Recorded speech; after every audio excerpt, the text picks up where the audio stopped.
9 मई का सानहा इंतहाई अफसोसनाक, काबिल मजम्मत और पाकिस्तान की तारीख का एक स्याह बाब है।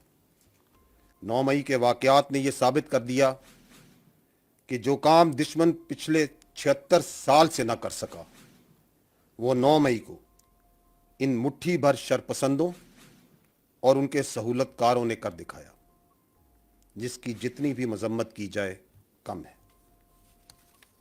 9 मई का सानहा बिलाशुबा पाकिस्तान के खिलाफ एक बहुत बड़ी साजिश थी। अब तक की तहकीकात से साबित हुआ है कि सानहा 9 मई की मनसूबाबंदी गुज़श्ता कई महीनों से चल रही थी। इस मनसूबाबंदी के तहत पहले इज़्तिराबी माहौल बनाया गया, फिर लोगों के जज्बात को इश्तिआल दिलाया गया और फौज के खिलाफ उकसाया गया। इस सिलसिले में झूठ और मुबालगा आराई पर मबनी बयानियां मुल्क के अंदर और बाहर बैठकर सोशल मीडिया पर फैलाया गया और इस शर्मंगेज बयानिए से लोगों की जहन साजी की गई। अब तक की तहकीकात में बहुत से शवाहिद मिल चुके हैं और मुसलसल मिल रहे हैं। अफवाज पाकिस्तान शहदा के वरसा और वेटरन्स में 9 मई के अफसोसनाक साहने पर सख्त गम गुस्सा पाया जाता है। ख़वातीन व हज़रात, अफवाज पाकिस्तान आए रोज़ अपने अजीम शहदा के जनाजों को कंधा दे रही हैं। आपको इल्म है कि दहशतगर्दी के खिलाफ ऑपरेशंस पूरी यकसुई और कुव्वत के साथ जारी हैं और रोज़ाना की बुनियाद पर दहशतगर्दों की सरकोबी की जा रही है। लेकिन जहां एक तरफ पाक फौज ये कुर्बानियां दे रही है, तो दूसरी तरफ बदकिस्मती से अपने मजमूम सियासी मकासद के लिए एक झूठे बयानिए पर अफवाज पाकिस्तान के खिलाफ घनौना प्रोपेगंडा किया गया।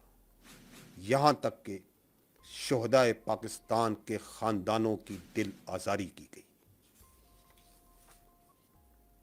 शहदा के ये खानदान आज पूरी कौम और हम सब से कड़े सवाल कर रहे हैं, और वो ये हैं कि क्या उनके प्यारों ने इस कौम के लिए जानें इसलिए दी थी कि उनकी निशानियों को इस तरह बेहुरमत किया जाए?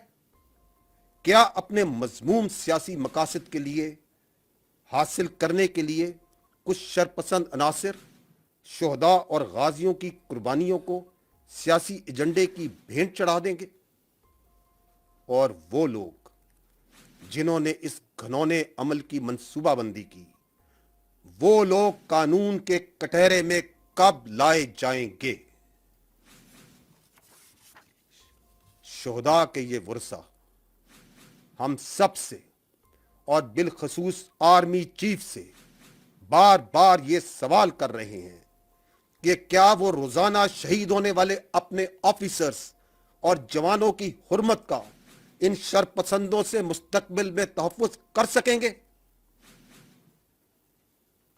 शहदा के वर्सा और आर्मी के तमाम रैंक्स हम सब से ये सवाल उठा रहे हैं कि अगर हमारी कुर्बानियों और हमारे शहदा के तकद्दुस की इसी तरह बेहुरमती होनी है, तो हमें इस मुल्क की खातिर जान कुर्बान करने की क्या जरूरत है?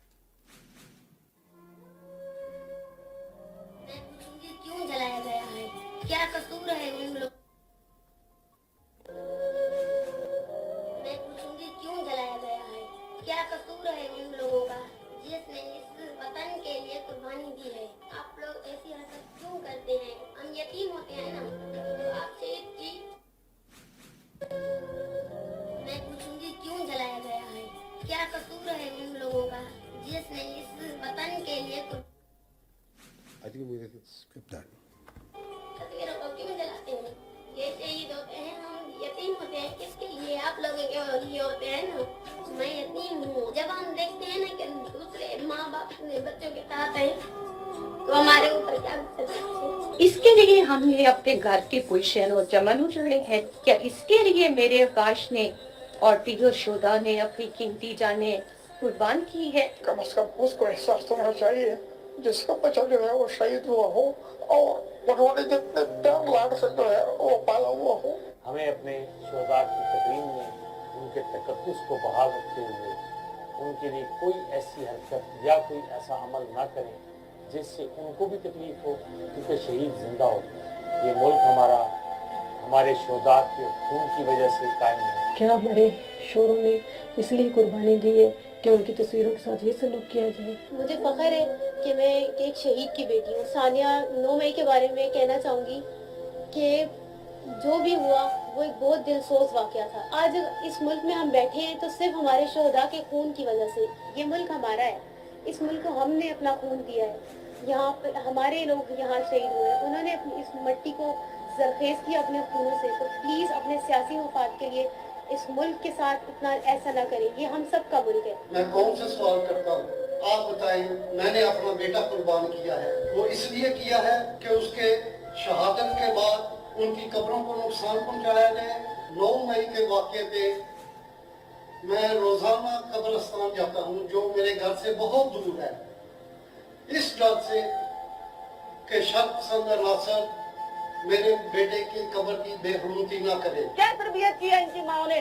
میں ان سے یہ پوچھتی ہوں جنہوں نے پاکستان کو جلایا. یہ ہمارے بچوں کے ساتھ ہماری قوم نے یہ کرنا تھا تو ہم نے کس کے لیے اپنے بچوں کو قربان کیا ہے، کس قوم کے لیے اپنے بچوں کا خون بہایا ہے. میں بڑے کرب میں ہوں تو مجھے یہ تو پتہ چلے نا کہ اس کا کیا مداوع ہے. اس نے تو اپنے قوم کے لیے اپنی جان دی. ہم تو پہلی بار زخم خوردہ ہیں، ہمیں مزید نہ ستائیں. ہم آرمی چیف صاحب رہا نہ کرنا، اور جس دن رہا ہوئے اس دن ساری موت ہوئے گی. خواتین و حضرات، یہاں یہ بات کرنا انتہائی اہمیت کا حامل ہے کہ کسی بھی ملک اور قوم کے لیے اس کے استحکام کی بنیاد عوام، حکومت اور فوج کے درمیان اعتماد اور احترام کا رشتہ ہوتا ہے. ملک دشمن قوتوں نے مختلف طریقوں سے کئی دہائیوں سے یہ کوشش کی کہ عوام اور فوج کے درمیان خلیج ڈال کر اس رشتے میں دراڑ ڈالی جائے، لیکن دشمن کو ہمیشہ ہزیمت اٹھانا پڑی. ان بیانیوں میں دہشت گردی کے خلاف جنگ کو بیرونی ایجنڈے سے تشبیہ دینا، DHS، فوجی فاؤنڈیشن، دفاعی بجٹ، انسانی حقوق کی خلاف ورزیاں وغیرہ جیسے جھوٹے بیانیے شامل ہیں. لیکن ان گھنونے بیانیوں کے باوجود عوام اور فوج کے درمیان جو اعتماد اور احترام کا رشتہ ہے، دشمن اس میں دراڑ نہ ڈال سکا. اس کی چند بنیادی وجوہات ہیں. اول، کہ افواج پاکستان نے ملک کے دفاع اور عوام کی حفاظت اور فلاح و بہبود کے لیے ان گنت قربانیاں دیں، دے رہی ہیں اور دیتی رہیں گی. اور عوام کا یہ اعتماد ہے کہ حالات جیسے بھی ہوں، افواج پاکستان اپنی مکمل پیشہ وارانہ صلاحیتوں کے ساتھ کسی بھی قربانی سے کبھی دریغ